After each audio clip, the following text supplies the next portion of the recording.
Hello बच्चों, good morning. कैसे हैं आप सब? उम्मीद करता हूँ अच्छे होंगे।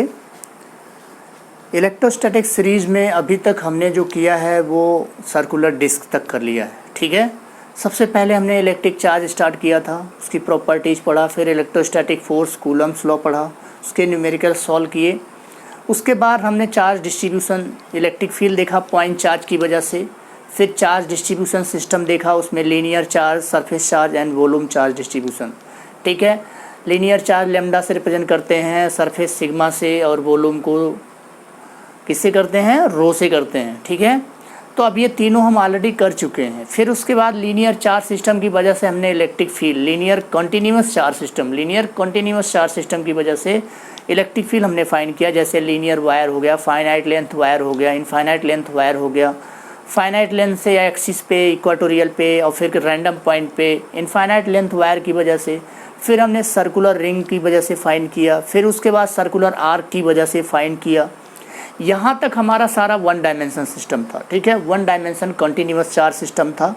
इसके बाद हमने स्टार्ट किया two dimension continuous charge system, और उसमें जो है पहला टॉपिक हमने किया सर्कुलर डिस्क। सर्कुलर डिस्क की वजह से हमने इलेक्ट्रिक फील्ड फाइंड किया। तो और ये है हमारा इनफाइनाइट सीट। अब आज का जो टॉपिक है वो हमारा है इनफाइनाइट सीट। कोई एक चार्ज, ठीक है, एक थिन है, यहाँ पे ध्यान देना, ये जो सीट है ये क्या है? थिन सीट है, infinite thin charge seat. Better है, इसको हम ऐसे लिख सकते हैं, इनफाइनाइट थिन चार्ज सीट। ठीक है, एक इनफाइनाइट थिन चार्ज सीट है। थिन है, थिक नहीं है, थिक के लिए हम दूसरा देखेंगे, अभी आगे देखेंगे। तो ये थिन चार्ज सीट है, इसकी वजह से अब ये भी हमारा टू डायमेंशन सिस्टम है, ये भी हमारा टू डायमेंशन सिस्टम है। इसकी वजह से हमको इलेक्ट्रिक फील्ड फाइंड करना है। अब यहाँ पे बात ये आती है कि इसको हम फाइंड कैसे करेंगे? इनफाइनाइट सीट है, तो हमने बताया आपको, इसको समझने के लिए अच्छे से आपको प्रीवियस लेक्चर जरूर रेफ़र करना पड़ेगा। पहले उसको देखिए कि हमने रिंग का कैसे फाइंड किया, फिर रिंग से हमने डिस्क का कैसे फाइंड किया। अब कैसे डिस्क से हम इसको फाइंड कर पाएंगे? हम इसको दो मेथड से फाइंड करते हैं। ठीक है, सबसे पहले चीज़, क्या ये पॉइंट चार्ज है? नहीं। क्या ये डिस्क्रीट चार्ज सिस्टम है? नहीं। फिर क्या है? ये कॉन्टीन्यूअस चार्ज सिस्टम है। क्लियर हो गया? ये जो है आपका एक कॉन्टीन्यूअस चार्ज सिस्टम है। यहाँ पे हम डायरेक्टली इलेक्ट्रिक फील्ड का फार्मूला नहीं लिख सकते हैं। फिर बात आती है कैसे करेंगे, तो इसको हम कैलकुलस मेथड यूज़ करके करते हैं। और कैलकुलस मेथड में क्या होता है, हम एक डिफरेंशियल चार्ज लेते हैं, यहाँ भी वही काम करेंगे। जैसे हमारे पास लीनियर रॉड था, हमने स्ट्रिप ले लिया, रिंग था, हमने छोटा सा एलिमेंट ले लिया लेंथ का, डिस्क था, वहाँ पे हमने रिंग लिया था डिफरेंशियल एलिमेंट। अब ये हमारा इनफाइनाइट सीट है, ये कैसे बनेगा? आप सोचो, छोटी छोटी पतली पतली डिस्क, छोटी छोटी पतली पतली डिस्क को अगर हम बढ़ाते चले जाएं तो ये इनफाइनाइट सीट बन जाएगा कि नहीं? इनफाइनाइट रेडियस का डिस्क बन जाएगा कि नहीं? ठीक है, अगर इनफाइनाइट रेडियस का हम डिस्क कर दें, इनफाइनाइट रेडियस का डिस्क कर दें, तो यही हमारा शीट बन जाएगा, जो डिस्क है वो शीट बन जाएगा। तो अब इसका मतलब क्लियर हो गया कि यहाँ पे हमारा जो डिफरेंशियल एलिमेंट है वो क्या है? डिस्क हो गया। अब दूसरा differential element, infinite length rod ले लो, बहुत सारी, ऐसे ध्यान से देखो आप, बहुत सारी, अभी हम छोटा सा दिखा रहे हैं, बहुत बड़ी बड़ी infinite length rod continuously add करते चले जाओ, कंटिन्यूअसली ऐड करते चले जाओ, आपका थिन शीट बन जाएगा। बन जाएगा कि नहीं बन जाएगा?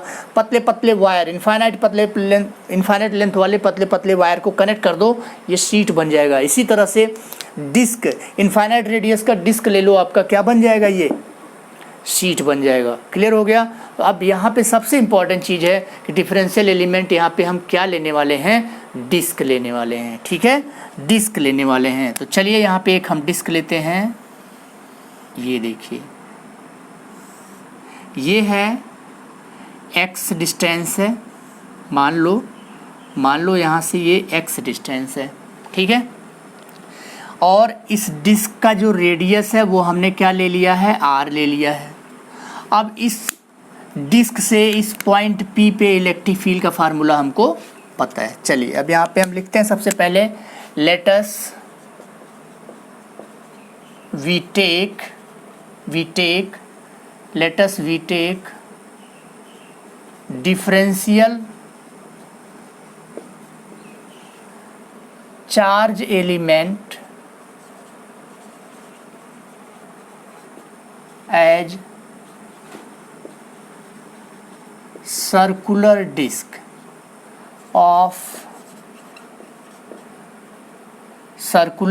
Of radius R. ठीक है, सर्कुलर डिस्क लिया, रेडियस आर है। अब सबको पता होना चाहिए कि सर्कुलर डिस्क की वजह से इलेक्ट्रिक फील्ड का फार्मूला क्या होता है। ठीक है, so electric field due to circular disc, electric field due to circular disc at an axial point is, क्या होता है भाई, सबको पता होना चाहिए। ऑलरेडी मैं करा चुका हूँ, इसीलिए मैं बोल रहा हूँ, बार बार आपको रिफ़र कर रहा हूँ कि आप प्रीवियस लेक्चर ज़रूर देखें। रिंग की वजह से क्या होता है, फिर रिंग यूज़ करके डिस्क से कैसे फाइंड करते हैं, अब डिस्क यूज़ करके कैसे हम इनफाइनाइट थिन शीट की वजह से फाइंड करने वाले हैं। क्लियर है, इनफाइनाइट थिन शीट की वजह से फाइंड करने वाले हैं। तो जो EP है वो EP की वैल्यू आपने देखा था sigma divide by 2 epsilon naught, sigma divide by 2 epsilon naught 1 minus x divide by x square plus R square whole power 1/2। याद आया क्या सभी को, याद आया क्या? यही फार्मूला हमने लिखा था, याद करो, यही फार्मूला अभी हमने फाइंड किया था प्रीवियस लेक्चर में। तो sigma by 2 epsilon naught 1 minus x by x square plus R square whole power 1/2।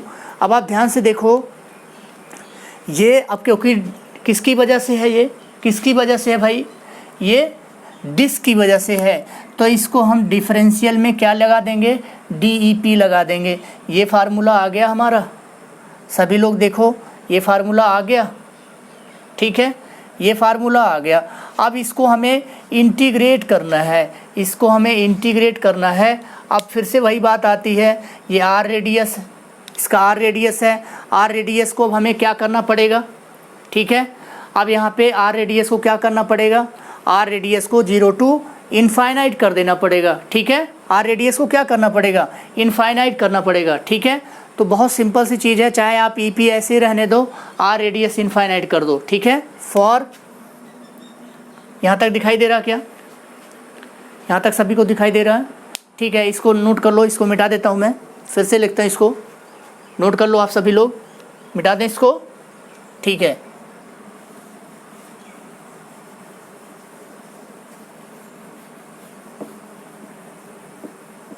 चलिए, तो जो DEP आ गया, DEP ये आया sigma by 2 epsilon naught into 1 minus x by x square plus R square whole power 1/2। So for net electric field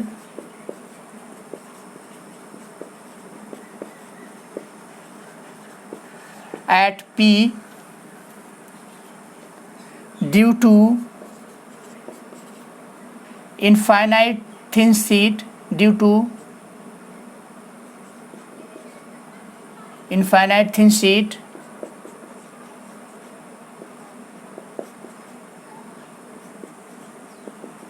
thin charge sheet.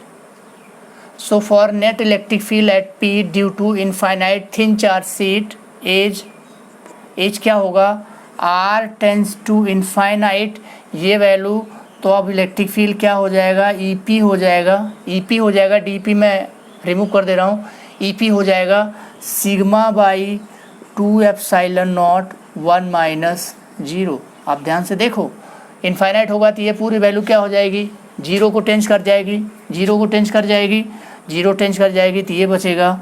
तो जो EP की जो वैल्यू आई है वो आई है सिग्मा बाई 2 एप्सिलॉन नॉट, क्या आ गई। इसका मतलब जो थिन शीट होता है, थिन शीट होता है वो कुछ और नहीं होता है, वो इनफाइनाइट रेडियस का डिस्क होता है। EP is equal to sigma by 2 epsilon naught. अब बहुत इंपॉर्टेंट कॉन्सेप्ट यहाँ पे ये है, क्या ये जो इलेक्ट्रिक फील्ड है ये डिस्टेंस पे डिपेंड कर रहा है? क्या कर रहा है? नहीं कर रहा है। This is independent, this is independent on position पे डिपेंड नहीं कर रहा है। सिग्मा बाई 2 एप्सिलॉन नॉट है, चाहे थिन शीट के इधर लो चाहे थिन शीट के इधर लो, ठीक है। थिन शीट के किसी भी साइड में लो, इलेक्ट्रिक फील्ड का फार्मूला सेम रहेगा। कितनी भी डिस्टेंस पे लो, इलेक्ट्रिक फील्ड का फार्मूला सेम रहेगा, वही जो कि सिग्मा बाई 2 एप्सिलॉन नॉट है, ठीक है। तो बहुत इंपॉर्टेंट है और ये आप नोट कर लो, ठीक है। अगर इसमें कोई भी प्रॉब्लम हो, कोई भी डाउट हो तो आप इसको पूछ सकते हो, कमेंट सेक्शन में पूछ सकते हो, ठीक है। अगर आपको ये लेक्चर अच्छा लग रहा हो, हर एक चीज़ आपको समझ में आ रही हो, तो प्लीज़ लेक्चर को लाइक एंड सब्सक्राइब करें। और अगर ठीक है, रियली अगर आपको अच्छा लग रहा हो तभी आप सब्सक्राइब करें, फोर्सफुली नहीं है यहाँ पे, ठीक है। आपको अच्छा लग रहा हो तो आप इसको सब्सक्राइब करें। Thank you for watching this and have a nice day.